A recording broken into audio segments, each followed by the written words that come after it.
এক মুসল্লির বাড়ি মসজিদেরই পাশে। মসজিদে ফজরের আজান দিলে তার সমস্যা হয়। ফজরোক্ত ঘুমাইতে পারে না, ঘুমের সমস্যা হয়। আসসালামু আলাইকুম ভাই, কি কারণে আমার ডাক দিছেন? ওয়ালাইকুম আসসালাম।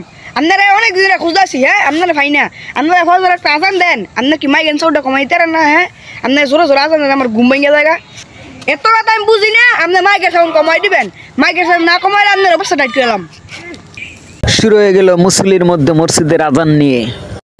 ভাই আপনি আমার লগে উচ্চ স্বরে কথা কয়ে লাভ নাই, আপনি কবিতা আলাপ করেন।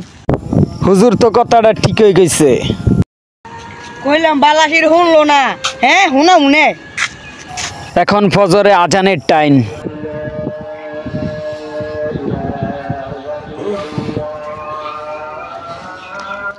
হুজুরে কতবার কইলাম মাইকের সাউন্ডটা কমাই দিত, ফজরে আজানে ঘুমাইতাই না। সকালবেলা হোক খালি হুজুরে মজাটা বুঝামুনি।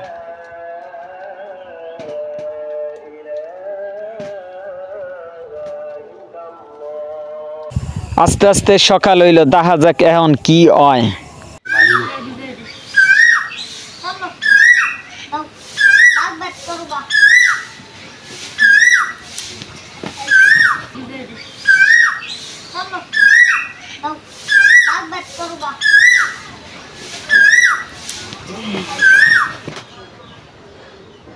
সকাল হয়ে গেল গা, আমার কেউ ডাকে দিল না।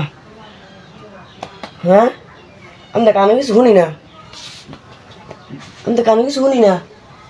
আল্লাহ আমি তো কানে কিছু শুনি না। আল্লাহ আমি তো কানে কিছু শুনি না। আল্লাহ আমার কি এগুলো গা, আল্লাহ আমার কি এগুলো গা, আমি তো কানে কিছু শুনি না। আল্লাহ আমি তো কিছু শুনি না, আমি কানে কি এলো, আমি কানে কিছু শুনি না। আব্বা, মা, আব্বা। দেখছেন লোকটা আজানের শব্দ শুনতে পারে না, কিন্তু আল্লাহ পাক দুনিয়ার শব্দ কান থেকে বদ্ধ করে